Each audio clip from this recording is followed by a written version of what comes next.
plus attristés, à la famille éplorée, ainsi qu'à la famille de tous les fonctionnaires et collaborateurs du ministère de l'Économie et des Finances.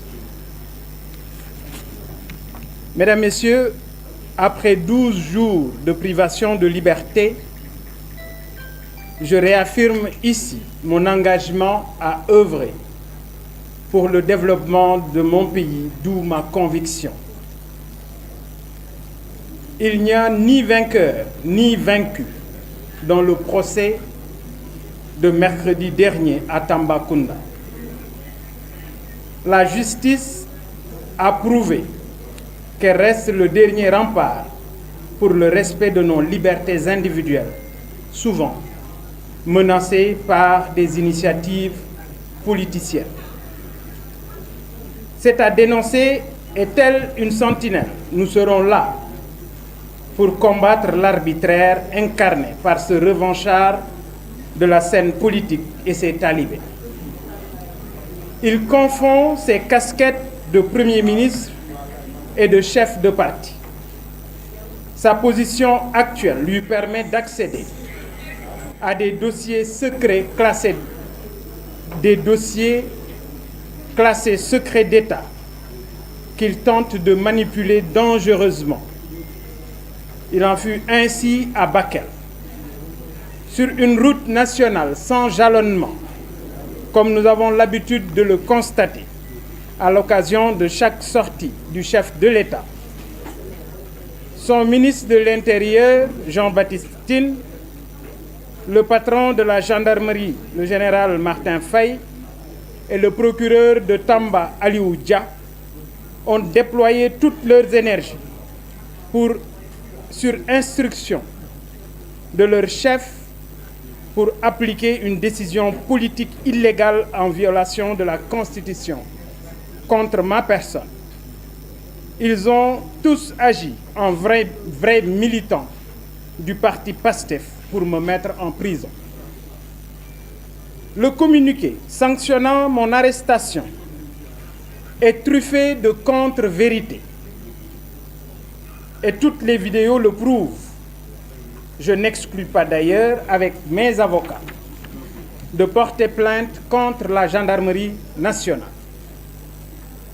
Malgré cette injustice, j'ai agi en homme responsable, sans user de subterfuges fantaisistes pour échapper à la justice, comme le faisait ce tricheur et peureux de la cité Keur Gorgui. Je suis connu pour mes actions humanistes à travers le pays pour venir en aide à mes compatriotes. Où était Ousmane Sonko lorsqu'en 2012, je mobilisais 500 millions de francs CFA pour secourir les populations en détresse à cause des inondations, certainement dans les dossiers fonciers nébuleux de son ex-mentor poursuivi pour 8 milliards par la CRI. Mon engagement pour mon pays et pour mes compatriotes ne date pas d'aujourd'hui. Et je ne cherche pas, ni par le mensonge, ni par les manipulations, à verser du sang de la jeunesse pour accéder au pouvoir. Je suis un homme de vérité, de justice, un humaniste engagé pour les bonnes causes. C'est ce qui m'a conduit à la prison de Tamba. En moins de 2 mois, j'ai fait l'objet de 2 arrestations. C'est la preuve tangible que je fais l'objet de persécutions orchestrées par Ousmane Sonko et le PASTEF, dont je suis la cible principale. Ils tentent vainement à m'empêcher d'exercer pleinement mon droit en tant qu'opposant.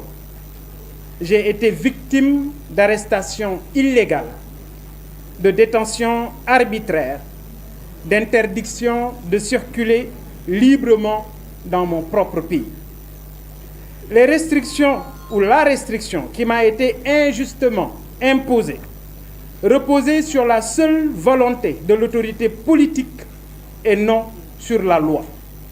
Cet acte politique était disproportionné par rapport à la nature humanitaire de la mission de la délégation de la coalition Sàmm Sa Kàddu, qui consistait à secourir près de 60 000 citoyens sénégalais sinistrés dans le département de Bakel et abandonnés à leur sort.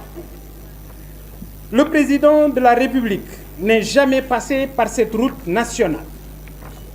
Et c'est gênant de voir l'institution qu'est la gendarmerie nationale jouer un rôle politique au service de PASTEF et contre la délégation de l'opposition, jusqu'à m'envoyer en prison.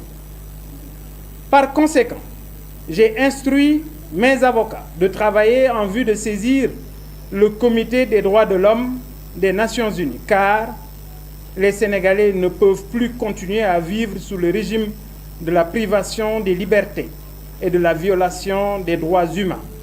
J'en fais un combat personnel. En sortant de la MAC de Tambacounda, j'ai pensé aux populations sinistrées de Bakel.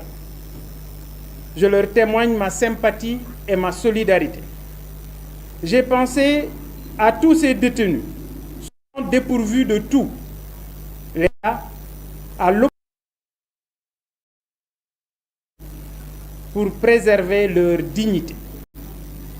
Je réitère mes remerciements aux militants du mouvement Gëm Sa Bopp pour la forte mobilisation suite à la prise d'otages dont j'ai été victime. J'ai également pensé au soutien de tous bords de la société civile, la classe politique dans sa globalité et mes colistiers de Sàmm Sa Kàddu. C'est le lieu d'exiger la publication des résultats de l'enquête demandée par le président de la République suite au saccage barbare du siège de notre frère, le député maire de Dakar, Barthélémy Diaz. Pour moins que ça, j'ai été violenté par des éléments de la gendarmerie, puis envoyé en prison pendant 12 jours. Alors, comment comprendre que Abass Fall, d'usage d'armes de tout genre, qu'il soit libre jusqu'à présent? C'est l'effondrement de l'état de droit au Sénégal face à une justice partisane et à un sens unique. D'ailleurs, les ministres de la Justice et de l'Intérieur ont fini de créer un État pastéfien. Le chef de l'État, chef suprême des armées, Bassirou Diomaye Diakhar Faye, doit prendre ses responsabilités pour mettre un terme aux agissements de Ousmane Sonko contre les militaires et contre les opposants. Le Premier ministre doit cesser de parler des sujets relevant de la sécurité publique dans ses meetings. C'est de l'irresponsabilité tout simplement. Toutefois, nous tenons à dire aux Sénégalais qu'il n'y a jamais eu de rapport qui incrimine un général de l'armée. C'est faux. Tout comme il n'y a aucun compte bancaire contenant 1000 milliards. C'est également faux. Retenez juste que les mensonges d'hier, ceux d'aujourd'hui et de demain sont totalement faux. Ousmane Sonko met le pays en danger. Notre économie s'est écroulée. Les institutions sont fragilisées. L'image de la justice est balafrée. Le Sénégal touche le fond. Face à toutes ces crises, le président de la République doit prendre ses responsabilités. Alors, pour sauver notre pays, le 17 novembre 2024, le peuple sénégalais doit accorder la majorité à la coalition Sàmm Sa Kàddu pour corriger l'erreur du 24 mars 2024. J'en profite pour remercier les Sénégalais de la diaspora, la communauté chrétienne, les familles religieuses et particulièrement le khalife général des Mourides Serigne Mountakha Bachir. Je remercie les lanceurs d'alerte, nos forces de défense et de sécurité, notamment l'administration pénitentiaire. J'adresse toute ma reconnaissance aux militants du mouvement citoyen Gëm Sa Bopp qui ont porté le combat dénonçant cette prise d'otage dont j'ai été victime sans jamais baisser les bras. Mes remerciements sont également adressés à toutes les organisations de la société civile sénégalaise, sans exception, à toute la classe politique dans sa globalité, à mes colistiers de Sàmm Sa Kàddu, aux Sénégalais de la diaspora réunis autour de ATEL et de leurs alliés. J'associe à ces remerciements toute la presse sénégalaise, les correspondants des médias étrangers, les lanceurs d'alerte, nos forces de défense et de sécurité également. Je remercie très sincèrement et j'encourage le personnel du groupe des médias sans exception. J'ai eu écho et j'ai pu suivre depuis ma cellule le travail remarquable et inlassable pour la défense de la démocratie sénégalaise et des libertés. Aux jeunes reporters, à mes consoeurs, à mes confrères de toute la presse, j'ai su garder de bons souvenirs de votre engagement pour la sauvegarde des libertés. J'adresse ma plus haute considération à mon pôle d'avocats. J'aurai le temps d'y revenir.